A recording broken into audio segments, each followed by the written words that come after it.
नमस्कार दोस्तों, आज मैं फिर आपके सामने कुछ नया लेकर आया हूँ। आज मैं अटल बिहारी वाजपेयी साहब के बारे में कुछ लेकर आया हूँ। एक बार की किस्सा सुनाता हूँ। अटल बिहारी वाजपेयी की भाषण पहले तो मज़ेदार होती है। लोग कहते हैं कि अब तक उनके जैसा भाषण देने वाला नहीं हुआ हिंदी में। और एक बार की बात है, एक बार अटल बिहारी वाजपेयी को इमरजेंसी के टाइम में 1975 की बात है, जब उन्हें जेल में बंद कर दिया गया था और अचानक कुछ दिन के बाद इंदिरा गांधी जब ये घोषणा चुनाव की घोषणा करती हैं, तो बहुत कम टाइम, जब वो जेल से निकले तो बहुत कम टाइम था प्रचार प्रसार करने के लिए। एक बार की बात है, दिल्ली में प्रचार प्रसार करने के लिए अब टाइम भी बहुत कम थे, बहुत सारे लोग इकट्ठे हुए थे और ठंड भी बहुत अधिक थी, बारिश भी हो रही थी। उस टाइम की बात आपको बताता हूँ। तो बहुत सारे लोग भाषण दे रहे थे, तो सब लोग थके हारे थके लगे थे। तो कुछ लोग उन्हीं में से पूछते थे कि लोग यहाँ से जा क्यों नहीं रहे।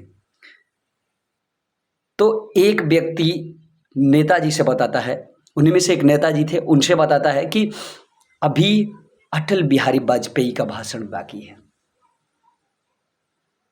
इसलिए लोग रुके हैं। तो आप तो समझ ही गए होंगे कि क्यों लोग रुके थे। अब एक बात, उन्होंने जब स्टेज पर आकर बात कहना शुरू किया तो सबसे पहली बात क्या है मैं आपको बताता हूँ।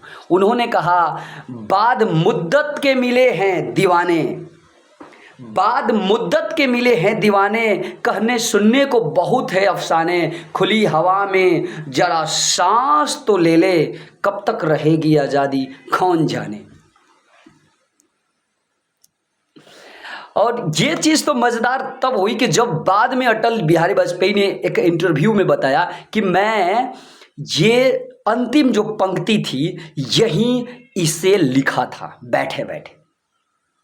और इस बात को सुनकर बाद में जनता मंत्र मुग्ध हो गई। इंदिरा गांधी ने, अब एक और किस्सा आपको सुनाता हूं। एक बार इंदिरा गांधी जी ने अटल बिहारी वाजपेयी को आलोचना करते हुए कहा कि ये हाथ हिला हिला कर बात करते हैं।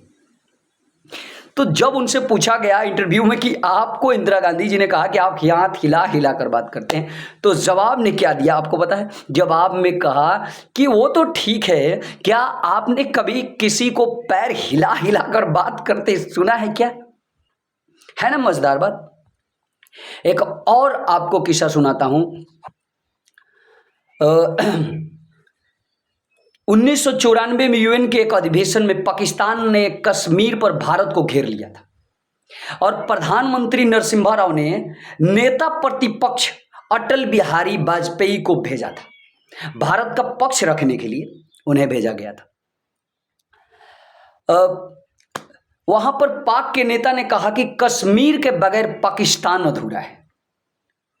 तो इस पे जवाब, करारा जवाब दिए अटल बिहारी वाजपेयी ने कहा कि वो तो ठीक है, लेकिन पाकिस्तान के बिना हिंदुस्तान भी अधूरा है।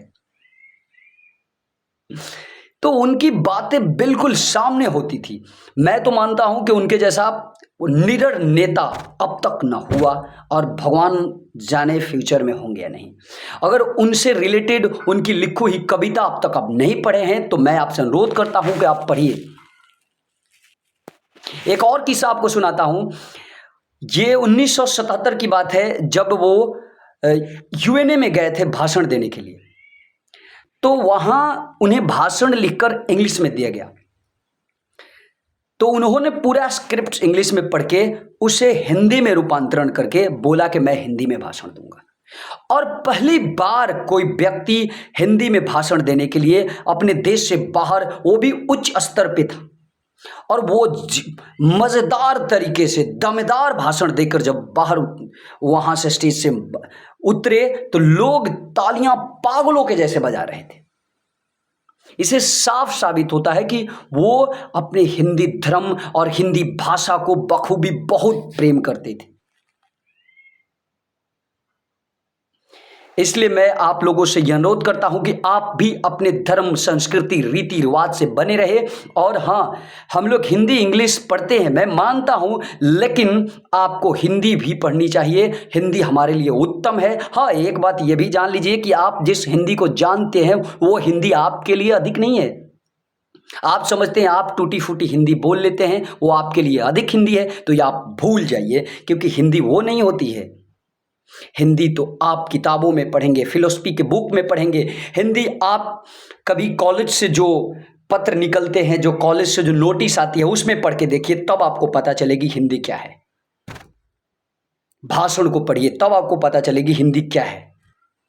इसलिए अनुरोध है कि आप अपने संस्कृति और अपने रीति रिवाज से मिले रहिए। मैं ये नहीं बोलता हूँ कि इंग्लिश ना पढ़िए, मैं भी इंग्लिश पढ़ता हूँ और मैं आपसे प्रेरित करता हूँ कि हमारे देश में हिंदी और इंग्लिश दोनों भाषाएं उत्तम है, लेकिन हमारा अपना भाषा हिंदी है और मैं इंग्लिश से भी अधिक हिंदी को मानता हूँ। ये बात अलग है कि मैं हिंदी और इंग्लिश दोनों पसंद करता हूँ, लेकिन कभी आज तक मैं हिंदी को अलग नहीं छोड़ा। मुझे हिंदी बोलना भी बहुत अच्छा लगता है। बस आज के लिए इतना ही। एक बार फिर आपके सामने कुछ नया लेकर पेश करूंगा। जय हिंद, जय भारत।